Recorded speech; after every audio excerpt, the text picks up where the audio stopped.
Hey everyone, ahlan sahlan fikum. It's kind of late over here, but honestly, I just want to share something with you that I've been working on today.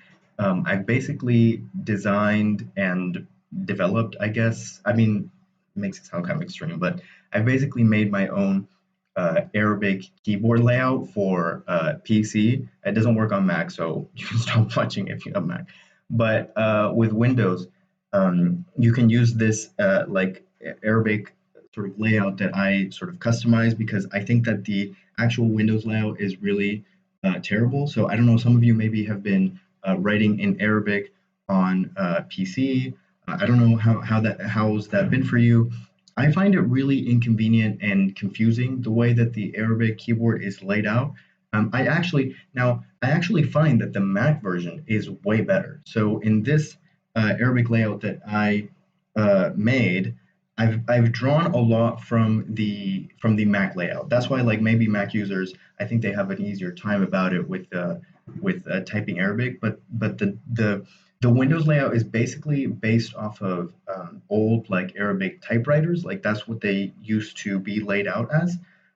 So I get why they were designed that way, but now it's just not very convenient, and it's just messy. I'm gonna show you, but um, basically I was just working on my Farsi homework today too, and I was just thinking like, man, like I have to download like the Arabic keyboard and the Farsi keyboard, and they have different layouts. The Farsi keyboard is actually like the Mac Arabic layout in a lot of ways. So I prefer it, ironically, the Farsi layout. But like I kind of wish that like I could, have something in between where like I have the proper layout, but also can have all the additional letters that like are used in Farsi, but also are like sometimes used in Arabic to like transliterate certain sounds. Like there's no B in Arabic, or there's no P in Arabic. So, you could write it with the three dots, which is how it's written in Farsi, but like, like if you really were trying to specify in Arabic that this is a P word, like in a foreign language, it's not that common. But anyway, for me, I felt like that would be beneficial if I could have all the letters that I need, like basically the main Arabic alphabet plus those extra letters, but then also laid out in a way that makes sense and is intuitive. And for that, I was kind of inspired by the way that my phone lays it out because the phone, at least the iPhone keyboard layout, it's kind of like the Mac one, um, and I'll show you what that means in a second. But the cool thing that I like about this is that there's some letters that might seem to be missing, like the hamza, like the wa with hamza or the ya with the hamza, for example. But like the way that you get them is by pressing on like let's say the ya, and then boom. Do you see what I mean? There you have it. And even like let's say with the B, right? So if you want the Farsi P, now I guess there's probably a Farsi keyboard specifically, but even with the Arabic one, you can press on the B and get the P. You see what I mean? Like that's what I think I would really like to have, where I can, like I might not use it on a daily basis or anything, but like it's nice to have where I don't have to download a whole separate keyboard and I can just, get to those extra letters through the main keyboard. I like the fact that I can do that, even though this is an Arabic keyboard, that it still has those things available by linking them to like similar looking letters, right? So I really like that. And I found out that you can basically design your own keyboard layouts, like using this particular program and blah, blah, blah. So I made it, and I want to show you what it looks like. Just honestly, it's just for fun. Like, just there's really nothing too special about this whole endeavor, but I'm going to start using it to be honest, because I really am kind of proud of it. Like, I kind of like how it turned out, and I think it is kind of intuitive and convenient. And I'm going to make it like you can like I'm gonna make it into a zip file and then you can download it and like install it on your computer so that instead of having the normal Arabic layout, you can use this one if you do find it to be more intuitive and more convenient. And I really think it is. Um, but I mean, whatever. I mean, that's just my opinion. But yeah, I'm gonna show you how it works because I think there's some. I just want to complain about how messy the original Arabic layout is because it's such a mess. So let's see what that looks like. Okay. Boom. Okay. Not this. Sorry. Okay. So basically, what you see down here, I believe you should see it, right? Um, you can see my keyboard hanging out over here. This is the original Arabic keyboard layout.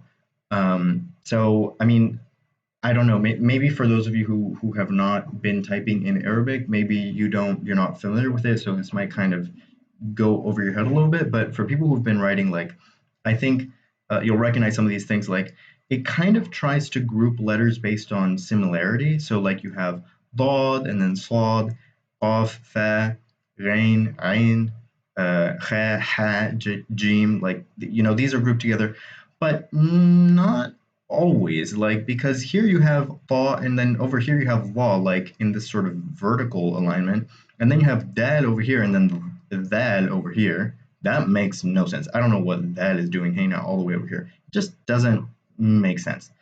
Um, Now, let's see. Like, I appreciate what they're trying to do here. For example, with having like all the hamzas together. But the thing is, again, like if you look at like the keyboard on the phone, like if you remember, I think it saves a lot of space because it doesn't have a particular key for all these like hamza letters, but you can easily access them through the other letters, right? So I think this is not very space efficient because then look what happens. Now you have tha, va, and dal, and even jim. Like you have these letters where in a normal or like English keyboard you would have like commas and slashes and things like that. So now you have letters just like spread out all over the place, and it just takes up so much space. Again, I think it's because back when they were using typewriters, like I think somehow this was um, just how they had to do it. I think because also with Arabic you have the different like based on how it connects to other letters, like you have actually a lot of variations. So I think they had a hard time doing the typewriter, and they had to make some sort of adjustments. Um, but now that they try to put it in the keyboard, and it's just a big mess. So yeah, so there's also like some letters that really don't need to be like inscribed here. Like you have see, and this is why it relates to the typewriter because look, you can write la like lam alif, but then there's actually a separate letter for la, or like that thing. And I think the reason is because if you wanted to make that shape if you wrote it in a typewriter, it wouldn't, because what it does is the typewriter just stamps the letters on there, so it wouldn't connect the right way. So I think they just made a separate letter for it. But again, it really doesn't need to be here. Like, why is this a separate letter? Again, takes up unnecessary space.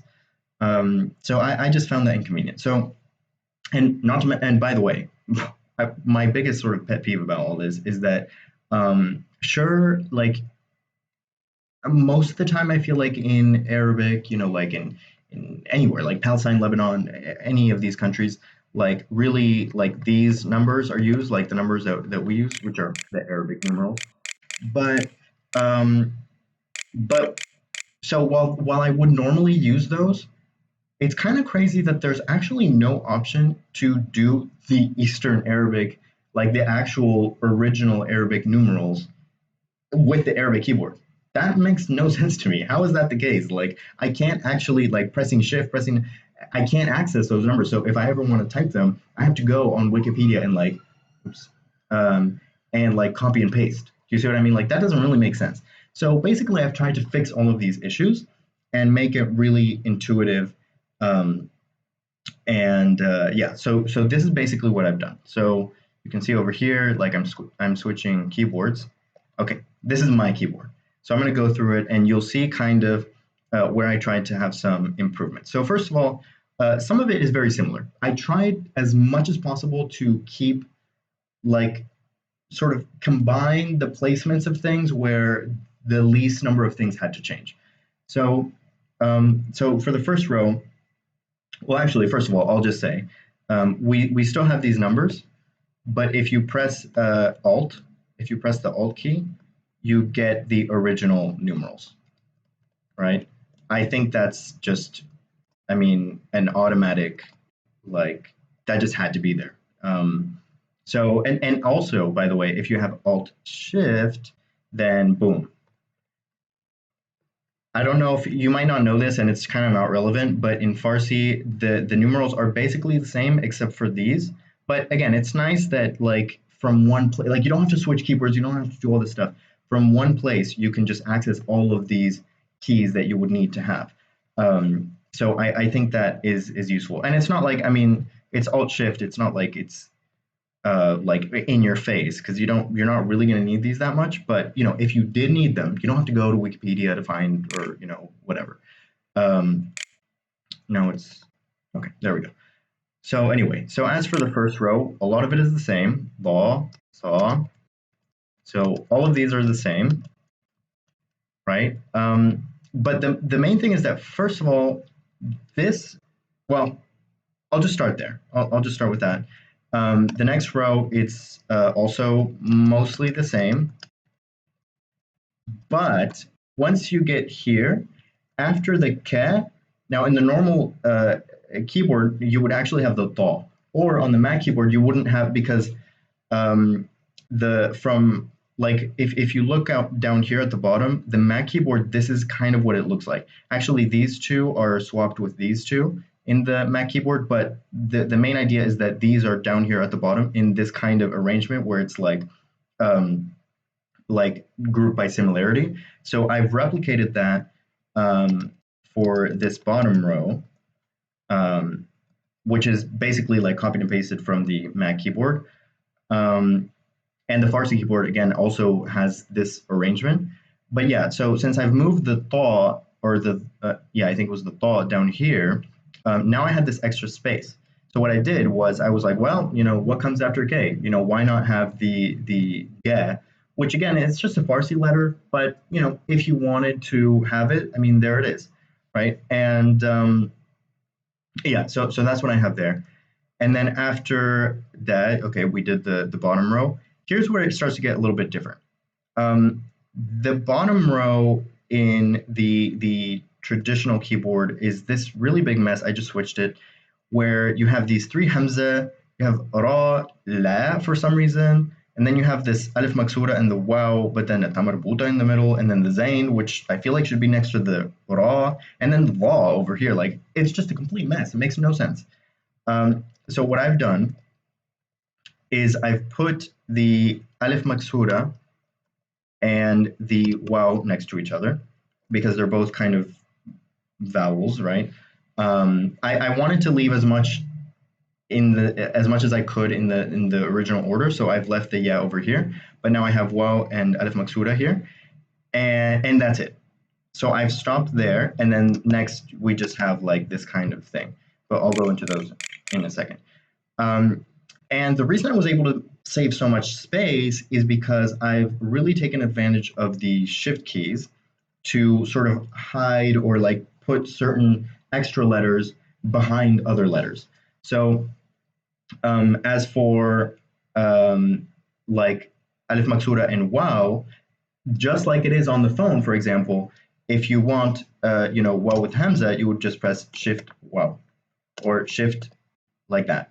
Do you see what I mean? So it's like, right, the nice thing is you don't have to remember like separate placements for letters, and like maybe you accidentally click on the wrong one, and there's just too many things to keep track of, I feel like, on the normal keyboard, because there's just, I don't know, the hamza letters are really not even used as often as other ones. So why not just have them like just right together with like the original vowel letters? Like, it just makes more intuitive sense to me. And I followed that logic for a few other things. So for example, likewise, like behind, well, I'll just show you. So the extra letters that I have hidden behind other letters, in addition to these, I have fa behind, which is va. That's not used in either Arabic or Farsi technically, but sometimes for transliterating the V letter, sometimes it's used in Arabic if you want to transliterate. And then you have B and, oops, I should scroll down. Okay, B and P, which is Farsi. And then you have Zain and Je, or I don't know what it's called, but it's a Z sound. That's Farsi. So again, like, just you press the same letter with the shift, and then it just, sort of edits it a little bit, and then you get the modified letter. Likewise, behind behind Jim, you have Che, which is also Farsi. Um, yeah, right. And then behind the, so we have Kaf and Gath, but in addition to that, I actually also have added this behind it. So you can do the K or you can do the this. Now you might not know what this is, but this is the Kaf in Farsi. Now it's really like the reason I put it behind the G is because it's kind of rare in a way because the only difference between this and the Arabic one is at the end that it looks different. So if I do like this, for example, it's going to look the same as this. Do you see what I mean? Like they actually look the same 99% of the time, but when they're alone, then or at the end, then no. So if you needed to have that, then it's behind the gaff. Um, so I have that. There's also behind the ha, we have this, which is a Farsi thing, so you don't care about that. Um, and then additionally, behind the T, I have tamarbuta. Now, that's a little controversial because, I mean, tamarbuta is pretty useful. I wouldn't normally want to have it behind any other letter, but I didn't really find any other good place to put it, so I just kind of put it there. But I think it's fair enough because, to be honest, like you have, like, I mean, if you look at where my mouse is, you have this nice kind of alignment where you have the ha and the ha with the hamza thing, and then you have this sort of I don't know like row here, um, and then over here you have so behind the del you have the hamza, which now that doesn't make sense. That doesn't make sense in that way, but the reason it's there is because of the other letters there. So we have wow and ya or alif maksura, and then if you press shift, you have this and this and this. You see what I mean? So just as it was on the normal Arabic keyboard where all the hamzas were together, here they're also all together, but just behind the shift key. But I think that that's still pretty useful. In fact, it's somehow it's even more useful because their location on the keyboard is indexed by the normal vowel without the hamza. So you only have to remember like one sort of placement for like both this both this or like these and these have the same placement basically. um, so yeah, that's what I have as far as the letters go. um, and then I've also changed up the location of these little guys. So the way it was before kind of made sense a little bit. Like you have if I go from like just along the row, it's this and then so it's alif and then or fatha, uh, tanween fatha, damma, tanween damma, and then by the way, the keyboard encodes for these, but I've taken them out completely because why would I mean you don't really need separate keys for that. So in fact, not only that, but you also encode for these in the original keyboard as separate like letters. But basically what I've done is I've extracted the little hamza thing on the top and I've made it work like one of these. So basically I have, so let's see, this is my keyboard. So going along the top, I basically, I mean, I think that having the fathas and the dammas together, like that was okay, but I've made it even more sort of consistent. So we have fatha, tanween fatha, um, this. So now we have the hamza above, and then we have this one, which is the one that you use for that. So those are all on the top, and then in the next row we have kasra, tanween kasra, and then the fatha, or I mean the hamza on the bottom. And then the next one we just have damma and then tanween damma. And that's basically all the main ones, right? And if you even if you look at the keyboard, like visually, it kind of creates this sort of nice shape because you have these four and then these three and then these two, and then here you have these three letters. I've also added like made the brackets a little bit more intuitive to use. I mean, I don't think you would really be using these very much, but I just put them there because why not have them? But you know, just in case, I've tried to make it more. Okay, I've tried to make it more intuitive to use, where they're just like you go from like in the Arabic order of reading things, and they're just like that, all kind of in the same area. Because if you look at it, like this is the original keyboard, you have these over here, you know, these, and then you have these, and then you have these over here, but like, and then parentheses up here. It's just like a lot of stuff in a lot of different places. And I'm always looking down and trying to figure it out. And it's just a mess. Not to mention over here in the original keyboard, so in these same rows that I've encoded these ones into, at the bottom you have this, which I don't know why that is even there. Like, why do we need that? And then sukun over here. Okay, fair enough. But then why is the shadda all the way over here in this corner with the dal? That just makes no sense. So in my keyboard, so I've done these, and then in my keyboard, I've actually, since I've moved the dal down here, I've actually kept the shadda here, but I've now I still keep it behind the shift, but now the original sort of main press is sukun.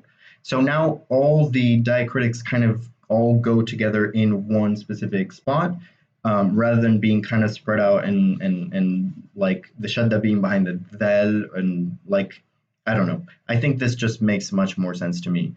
And that's kind of it, to be honest. Yeah, so if you wanted to, like, you know, before, like, you would just press a certain letter and you would automatically get alif with hamza, but now you press those as separate. But I mean, I don't know. I mean, I could have just done it like one button press for this, but whatever. Um, and yeah, I mean, the only other thing to note is like the fact that I've tried to well, okay, so first of all, as far as like commas and periods go and stuff like that, before you actually had to press shift to get the period, because it was behind like the zane or something. But now the period is just there already, so you don't have to press anything extra. I was always trying to like press period on my sentence, and I would get a letter, and I'm like, no. So now it's just right there, and then behind it you have the comma. Additionally, this key is the same as it would be in English, whereas before you had the question mark behind the law. But now it's exactly as it is in English, in the English keyboard. This is also exactly as it is in English. In the Farsi keyboard, because you have so many extra letters, this actually encodes for, I think, pa. So never mind that. But now it's the same as it is in the English keyboard. Something kind of weird that I did, though, is that instead of having the parentheses up here, like with the 9 and the 0, as it normally would be, I've put I mean, honestly, quotation marks are not really used very much in Arabic. So that's why I put these there, because like if you want them, they're there. But I think something that's confusing about Arabic is what order the parentheses, like which one to press first, because then it just goes in opposite directions and it messes everything up. So I can never keep track of that. So in order to like help me like remember how to do it, I guess, I've encoded both sides of the parentheses into one key. Now that wouldn't normally, you would think like it wouldn't. I mean, it's weird that you would get one by just pressing the key and then the other one by pressing shift with the key. But actually, that makes more sense to me, because now, like, I always like to open parentheses in English. You always press shift and then 9, right? So in this case, it's shift and then the parentheses key, and that opens the. You can tell, like, if you're writing in the Arabic like way, that actually I just open parentheses, and so I write blah blah blah, and then boom, no shift, just like, so let's say he said blah blah blah, okay, open parentheses, da da da. Oh, crap. Well, anyway, you get what I mean. So I don't have to like guess like, okay, what, because I always forget and I always press the wrong one and it always makes everything go in the wrong way. So now um, that just makes more sense to me. I think the only yeah. I have the colon behind the calf, but the reason is actually because that's actually exactly where the colon would be like that's exactly how you make a colon in the English keyboard. Like you press the shift and that specific key. So it's in the same place. So my muscle memory can just do it. And the semicolon is up there, but again, that's not really something you're going to use very much. Um, Last three things that I encoded was just because I had a little bit of extra space. But I mean, yeah, it's nice to have. Again, like it's nice to have all of the different possible things that you might need. Now, this one is to extend, right? That's actually encoded in the original keyboard, but it's like in some weird random location. Now it's right there next to some of the other like sort of uh, commas and periods and things like that. Something though that weirdly enough you didn't have in the original keyboard is this little aleph thing, which is something very much Fusha, and it's not like something you really need to know. But I'm surprised that it's not on the keyboard because, like, you might want to be able to write that, but if you use the normal keyboard, you wouldn't be able to. Yeah. Oh, that's not what I wanted. Oh, because I tried to write it the normal way or with the other keyboard. Let's see. Yeah. Yeah. So that's what you need to spell had, for example, like technically. Um, Now, that's not something you would need for Amiya, but again, like I'm surprised that you wouldn't have that in the original keyboard. So now I've added that I've encoded that.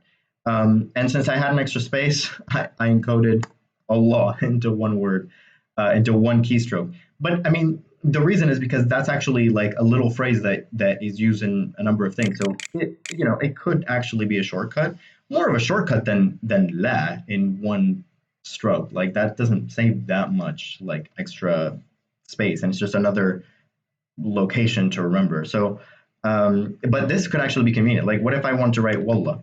Boom, there it is. Masha Allah, right? I mean, you know, it could be used, and if you don't use it, you don't use it. But yeah, that's my Arabic keyboard. I'm gonna put it up on the Patreon just for fun. Like if you just want to download it. I made it. It was fun. I was bored.